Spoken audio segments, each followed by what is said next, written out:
ला ला मुझे दे। ये लो दीदी।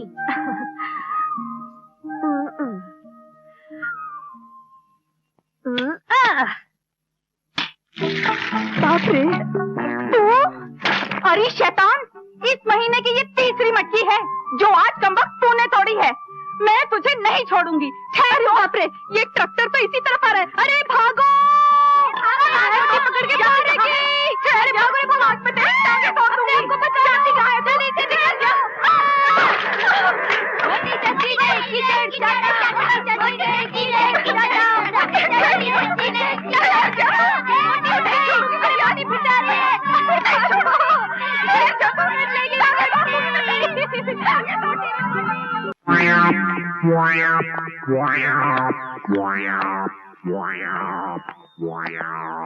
सुनिए सुनिए, कितना बजा है?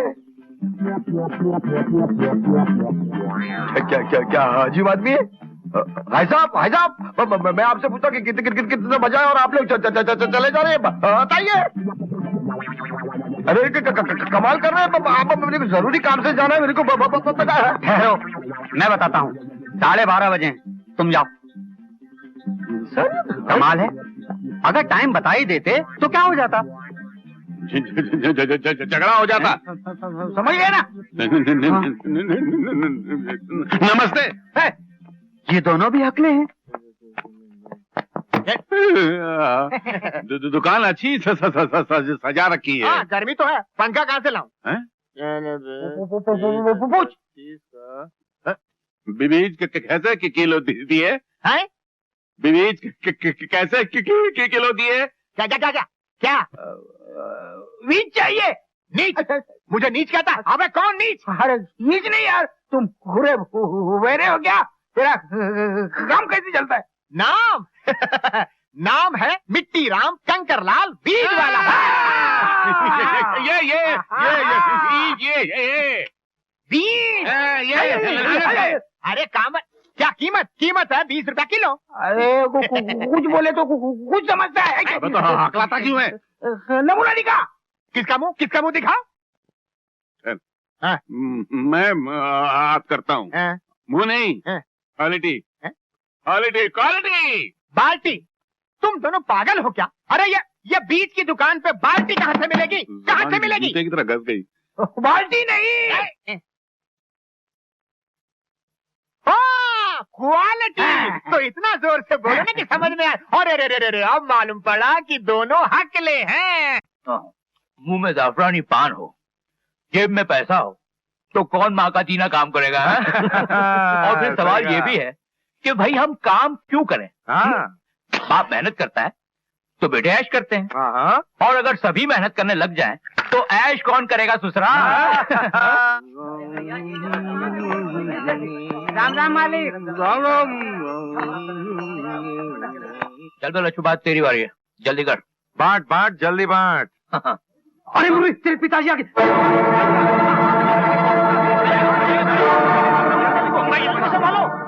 अरे किशन लाल, नमस्ते मालिक। कैसे हो? आपकी कृपा है मालिक। नमस्ते मालिक। अरे बड़कू, गाड़ी तो सीधा लगा। अरे क्या रहे हो तुम लोग? जल्दी जल्दी हाथ चलाओ। आज क्यों की तरह बैठे हुए हो?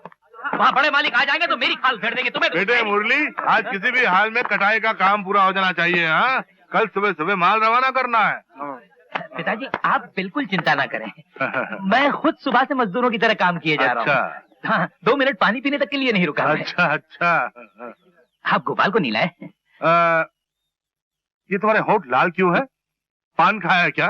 पान नहीं तो पिताजी, जब से आपने मना किया है तब से पान होठों को तक नहीं लगाया।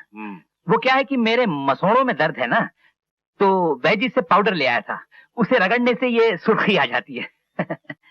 हाँ, तो मैं कह रहा था आप गोपाल को नहीं लाए। जाओ अपना काम करो, जाओ। जी।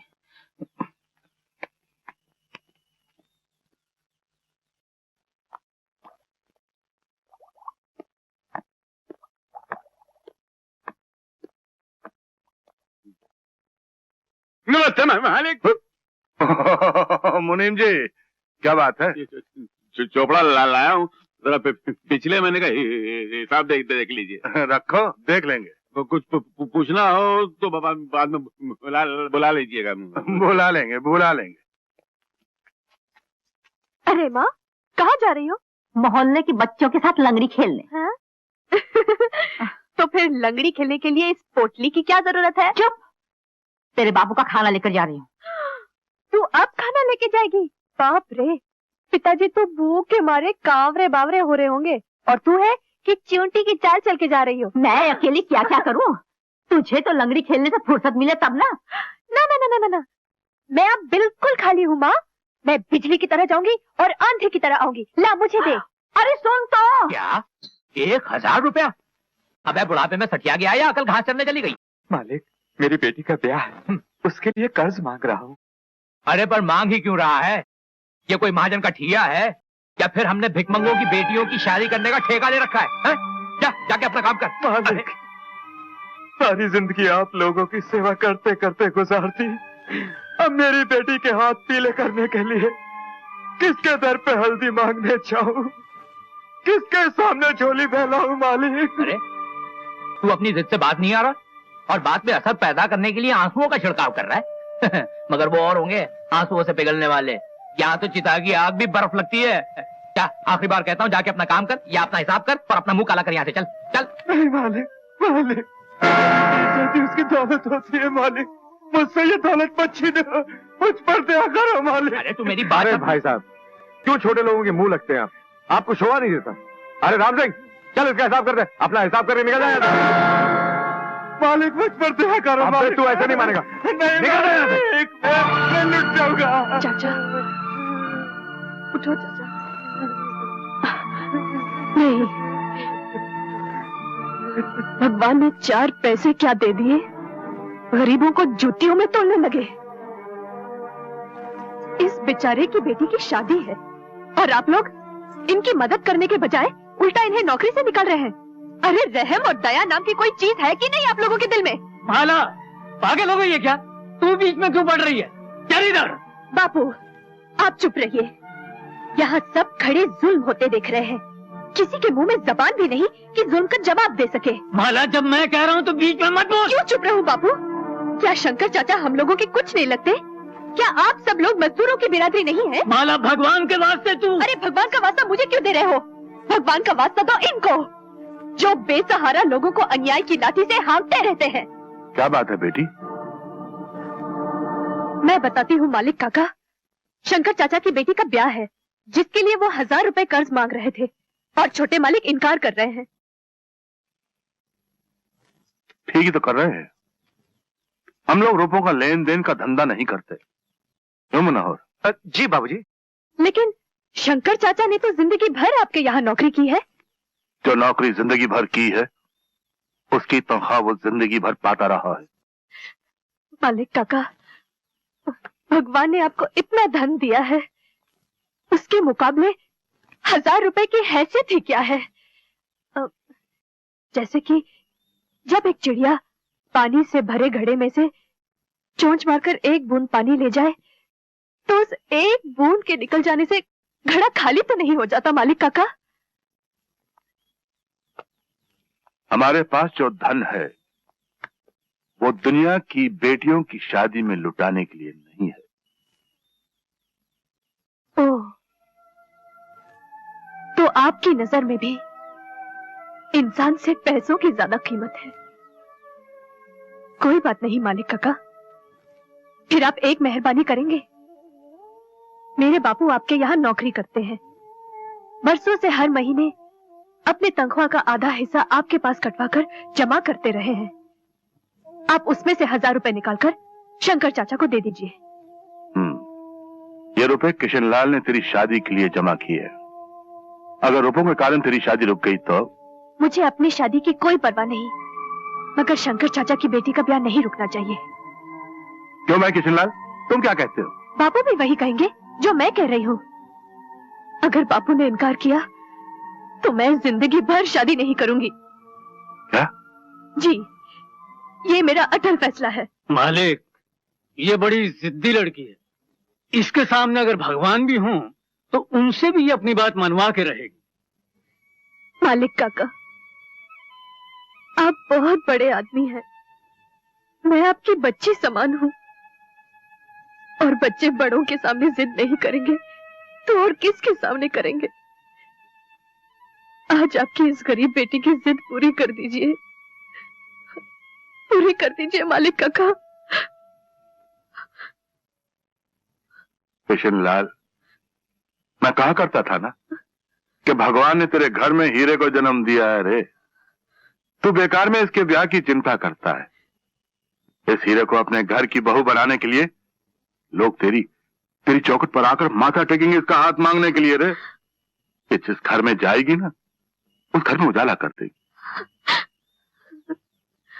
अरे ओ मुरली। जी पिताजी। शंकर को 1000 रुपए दे दे।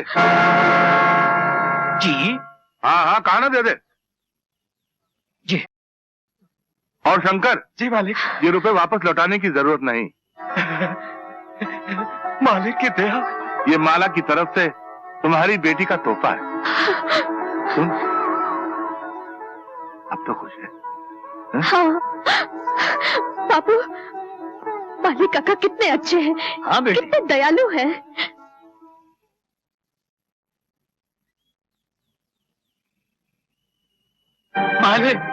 मालिक, ये क्या अनर्थ किया आपने। मुझ गरीब को 30 साल की वफादारी का ये सिला दिया। ये कागज के टुकड़े देकर मुझे अपनी सरपरस्ती से अलग कर दिया। अगर मुझसे भूले अनजाने में कोई कसूर हुआ हो तो मुझे माफ कर दीजिए। अरे किशन लाल, ये क्या कर रहे हो? उठो उठो उठो। नहीं मालिक, जब तक आप मुझे माफ नहीं करेंगे मैं नहीं। हाँ, पहले हमारी बात तो सुनो। आकर बैठो। पर किशन लाल, तुम बहुत जल्दी घबरा जाते हो, ये हमने देखा है। अरे यहाँ फर्श पर नहीं, यहाँ कुर्सी। नहीं मालिक, मैं इस काबिल नहीं कि अरे तुम मेरे बराबरी में बैठो, ये हमारा हुक्म है। बैठो यहाँ पर। हाँ कस्तूरी, कस्तूरी। जी मालिक। अरे जल्दी से किशन लाल जी के लिए कुछ नाश्ता और मिठाई लेकर आ। मिठाई इनके लिए? हाँ इनके लिए। वो मीठी वाली मिठाई लाओ ना। और तो क्या खट्टी वाली? देखो कहीं का, जल्दी से लेकर आप। देखो किशन लाल, नौकरी से तुम निकाल दिए गए हो। अब ना हम तुम्हारे मालिक हैं ना तुम हमारे नौकर, इसलिए बार बार हमें मालिक मालिक कहकर मत पुकारो। वही तो मैं आपसे पूछ रहा हूँ मालिक, ये किस जुर्म की मुझे सजा दी जा रही है? मुझे नौकरी से क्यों अलग किया जा रहा है? हमारे घर में एक सवाल उठाया गया था किशन लाल जी कि अगर नौकर को रिश्तेदार बनाया तो उसे गले लगाना पड़ेगा। इससे ऊंचे खानदान की ऊंचाई में फर्क आ जाएगा। लिहाजा हमने आपको नौकरी से अलग कर दिया। अब कोई फर्क ही नहीं रहा, क्योंकि अब हम दोनों एक बराबरी के हो गए हैं। क्यों, कैसी रही? किशन लाल जी, सबसे पहले मैं आपके सामने अपनी झोली फैलाकर भीख मांगना चाहता हूं। जी, मुझसे? हाँ किशन लाल जी, मुझे आपसे वही अनमोल हीरा चाहिए जिसके बारे में मैंने कहा था कि जिस घर में जाएगी उजाला कर देगी। मुझे अपने बेटे गोपाल के लिए आपकी बेटी माला चाहिए किशन लाल जी। जी आप क्या कह रहे हैं? हे भगवान, मैं कुछ सपना तो नहीं देख रहा? नहीं किशन लाल जी, आप कोई सपना नहीं देख रहे। मैं तो गलत सपना देखने वालों को जगा रहा हूं।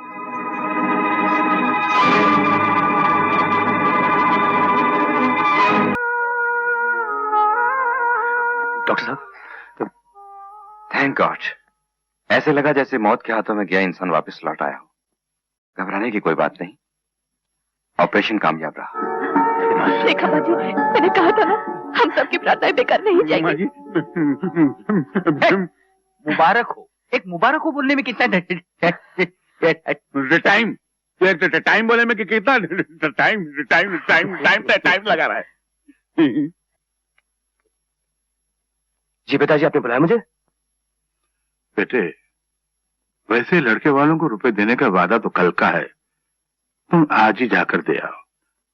वक्त से पहले रुपए देने से हमारी इज्जत बढ़ जाएगी। ये लो चाबियां। हाँ, तिजोरी में से 3 लाख रुपए निकाल कर दे आओ।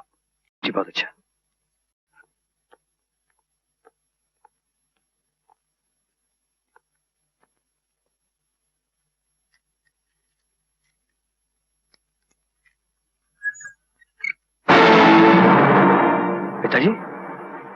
पिताजी, इसमें कुछ भी नहीं है। क्या? तिजोरी के रुपए, गहने सब कहां गए? मुरली, मनोहर, किधर?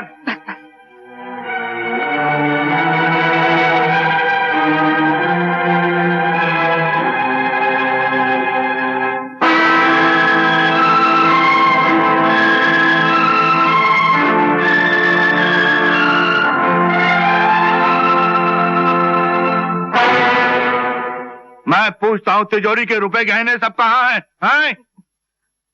पिताजी, उन सबका तो हम लोगों ने आपस में बंटवारा कर लिया। बंटवारा? अरे बाप तुम्हारा अभी जिंदा है और तुम लोगों ने बंटवारा कर लिया है? गोपाल, तुमने मुझे इसके बारे में कुछ भी नहीं बताया। तो खुद इसके बारे में कुछ भी नहीं जानता पिताजी। वाह वाह मेरे सपूतो, वाह वाह वाह। देखा मुरली की माँ, यह है आज के जमाने की औलाद। बाप अस्पताल गया तो समझे कि वहीं से शमशान को निकल जाएगा, घर वापस आना नहीं है, इसलिए कर लो जायदाद का बंटवारा। हाँ, हॉस्पिटल जाने से पहले बंटवारा तो आप कर गए थे, हमने तो सिर्फ आपकी आज्ञा का पालन किया है। अच्छा, मेरी आज्ञा का पालन किया तो ठीक है। अब वो सारे रुपए गहने जो तुम लोगों ने बांट लिए आपस में, उन्हें वापस तिजोरी में रख दो। सुना नहीं मैंने क्या कहा है? अरे मूर्खो, अब मेरी आज्ञा का पालन करो ना। बोलने के लिए मना किया है। आप शांत हो जाइए। मुझे चिल्लाने से मना करती हो और इन बेगैरतों को मना नहीं करती, समझाती नहीं है? कल अगर ज्वाला प्रसाद जी के यहाँ 3 लाख रुपए नहीं पहुंचे ना तो हमारी बेटी का रिश्ता टूट जाएगा, उसकी सारी जिंदगी तबाह हो जाएगी, बर्बाद हो जाएगी। और उसका सारा कारण ये होंगे ये तुम्हारे ये बेगैरत मूर्ख। अरे मेरा मुंह क्या देख रहे हो? पिताजी, आपकी बड़ी बहू कह रही है। बड़ी बहू? कौन, तुम्हारी बीवी? हाँ, बीवी के गुलाम, बोलो क्या कह रही वो? बोलो। यही कि गोपाल की शादी में हमने एक पैसा नहीं लिया। हाँ, तो फिर पुष्पा की शादी में क्यों दहेज दें? और पिताजी वैसे भी दहेज लेना और देना दोनों कानूनन जुर्म है। उस दहेज के लालची ज्वाला प्रसाद के घर में पुष्पा को बहू बनाकर भेजना उसे कुएं में धक्का देने के बराबर होगा पिताजी। हमें तो खुद ही ये रिश्ता तोड़ देना चाहिए और पुष्पा के लिए कोई दूसरा रिश्ता ढूंढना चाहिए। अच्छी बात है, कोई दूसरा रिश्ता तलाश कर लेते हैं उसके लिए, लेकिन ये बंटवारा फिर से करना पड़ेगा। और अब के इस बंटवारे के 4 नहीं 5 हिस्से होंगे। पुष्पा भी जायदाद की उतनी हकदार है जितना कि तुम सब हो, और मैं उसका हिस्सा उसे दिलवाना चाहता हूँ। अरे ये तुम लोग कहाँ जा रहे हो? मुरली, मनोहर, गिरधर, अरे सुनो तो। मुरली की माँ, ऐसी होती है खून चूसने वाली औलादें। अरे हमने सारी जिंदगी इन जहरीले सांपों को अपना खून पिलाकर अपने सीने से लगाकर इन्हें पाला, मगर आज ये लालच के मोह में आकर इन्होंने अपने बाप के कलेजे में डंक मार डाला। रे लक्ष्मी इंसान भगवान से रो रो कर औलाद की भीख मांगता है, और वही औलाद बड़े होकर उसकी मौत की दुआएं मांगती है। बस बाबूजी, बस आपकी तबीयत ठीक नहीं है, जख्म अभी कच्चा है। अरे ये कोई जख्म है? इससे बड़े जख्म तो ये मेरे बेटे दे रहे हैं मुझे। ये मेरे बेटे नहीं है, ये लालच की चोट से माँ बाप का गोश्त नोच और खाने वाले जहरीले गिद्ध हैं। बाबूजी बस, आपकी तबीयत ठीक नहीं है, आप आराम कीजिए, सब ठीक हो जाएगा, आप चिंता बिल्कुल मत कीजिए।